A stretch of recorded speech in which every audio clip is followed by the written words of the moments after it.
प्यारे बच्चों, class 12th economics final exam के लिए हम लोगों ऑफिशियल जेसीईआरटी द्वारा निकाला गया रेफरेंस बुक का ऑब्जेक्टिव क्वेश्चन देख रहे थे। ग्रुप ए का चैप्टर 1-2 हम लोगों ने कंप्लीट कर लिया है। ये चैप्टर 3 से कंप्लीट ग्रुप ए का ऑब्जेक्टिव क्वेश्चन है। परीक्षा उपयोगी हो सकता है क्योंकि यह ऑफिशियल जारी किया गया है। चलिए हम लोग इसको देख लेते हैं। चैनल पर पहली बार है तो जरूर सब्सक्राइब कर ले। तो पहला क्वेश्चन आपका उत्पादन फलन का अर्थ है। तो उत्पादन फलन का अर्थ है आगत तथा निर्गत के मध्य भौतिक एवं तकनीकी संबंध। इसमें इस तरह का फॉर्मूला भी आता है आपका Qx बराबर function of A B C D. इस तरह का भी रहता है कभी कभी क्वेश्चन। तो ये उत्पादन फलन को ही बताता है। अल्पकालीन उत्पादन फलन का अर्थ है, तो इसका अर्थ है कम से कम एक कारक स्थिर पूर्ति। जब टीपी गिरती है तो एमपी क्या होती है, ऋणात्मक है। जब टीपी अधिकतम है तो एमपी क्या होगी, शून्य होती है। जब टीपी यहाँ मतलब कुल उत्पादन, जब कुल उत्पादन अपने मोड़ बिंदु पर हो तो वह क्या होती है, अधिकतम होती है। इस तरह हम लोग देख सकते हैं, ये मोड़ बिंदु कहलाता है बच्चों। तो यहाँ पर ये क्या होता है, टीपी ये अधिकतम होता है। जब P3/4 मतलब P3 4 MP तब AP क्या होगा, तो AP आपका होगा अधिकतम होती है।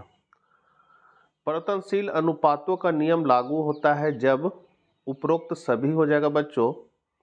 परिवर्तनशील अनुपातों के नियम की दूसरी अवस्था कहलाती है ह्रासमान प्रतिफल।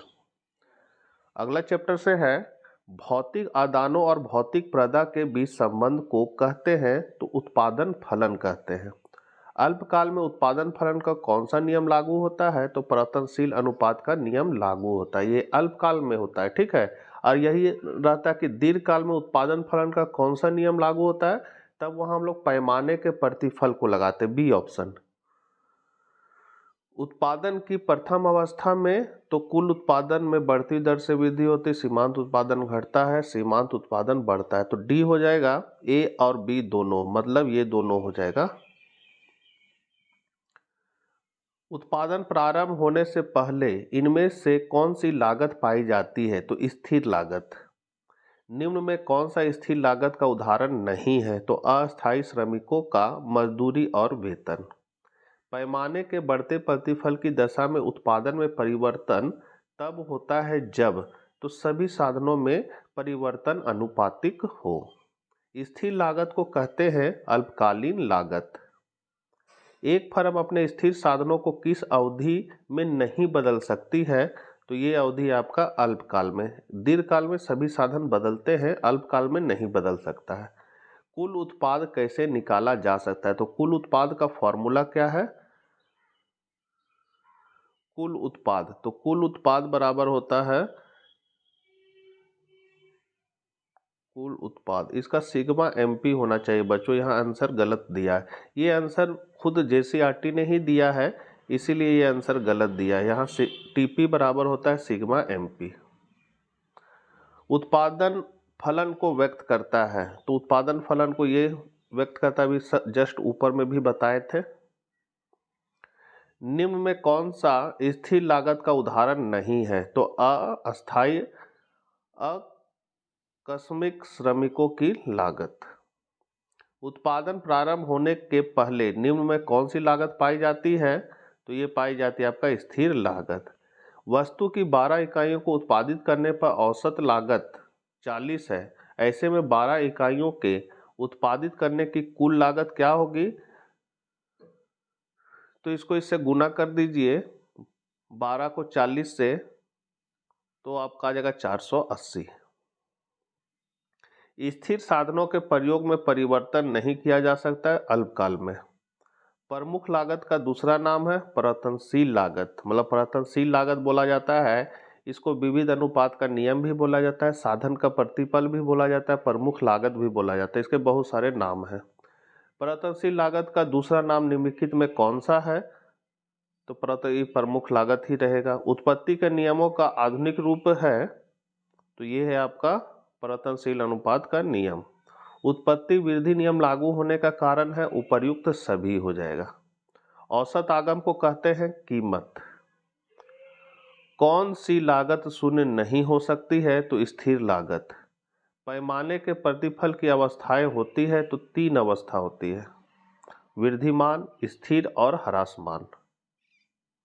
उत्पादन फलन में उत्पादन किसका फलन होता है? यहाँ फलन छूटा हुआ है बच्चों। उत्पादन फलन में उत्पादन किसका फलन होता है? तो आंसर हो जाएगा उत्पत्ति के साधनों का। ये बहुत हिट क्वेश्चन है।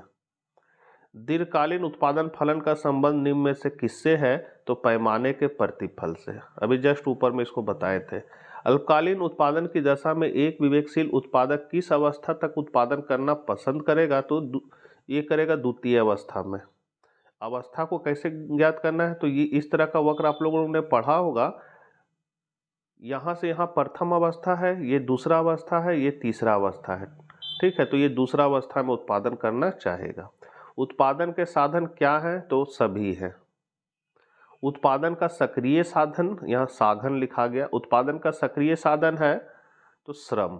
ये भी हिट क्वेश्चन है बच्चों। मौद्रिक लागत में निम्नलिखित में किसे सम्मिलित किया जाता है? तो उपरोक्त सभी हो जाएगा। औसत परिवर्तनशील लागत का फॉर्मूला है TVC भागा Q। औसत लागत का वैकल्पिक नाम है आर्थिक लागत। ये भी बहुत हिट क्वेश्चन है। निम्नलिखित में कौन स्थिर लागत नहीं है? तो कच्चे माल की लागत। ये भी बहुत हिट क्वेश्चन है बच्चों।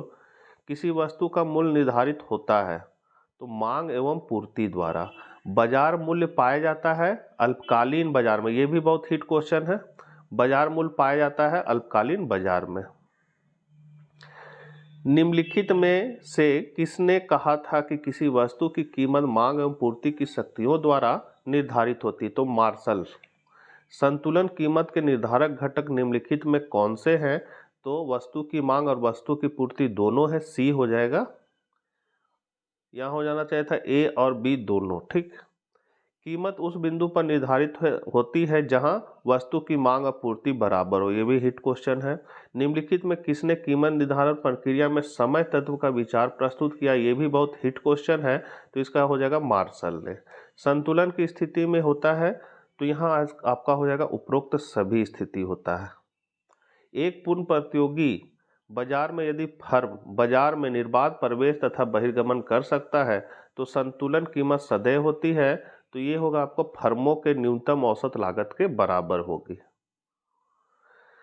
यदि किसी कीमत पर बाजार पूर्ति बाजार मांग से अधिक है तो उस कीमत पर बाजार में क्या होगा? तो बाजार में अधिपूर्ति होगी। एक पूर्ति वक्र अपरिवर्तित रहने पर मांग वक्र दाईं ओर शिफ्ट हो जाती है तो फर्मों की संख्या स्थिर होने पर संतुलन मात्रा में वृद्धि होती है। तो संतुलन कीमत में भी क्या होगी? वृद्धि होगी। जहां दाईं ओर कोई भी वक्र शिफ्ट करता है तो उसमें वृद्धि होता है बच्चों, और बाईं ओर शिफ्ट करने पर उसमें कमी हो जाता है या घटने लगता है। तो इसको, ये कॉन्सेप्ट है, इसको याद रखिएगा। तो ये थे आपके ग्रुप A का कंप्लीट मैंने JCRT द्वारा ऑफिशियल निकाला गया रेफरेंस बुक इकोनॉमिक्स का ऑब्जेक्टिव क्वेश्चन करवा दिया है। इसको आप लोग एक बार जरूर देख लीजिएगा। जल्द ही हम लोग ग्रुप B के भी प्रश्नों को कर लेते हैं। जय हिंद, जय भारत।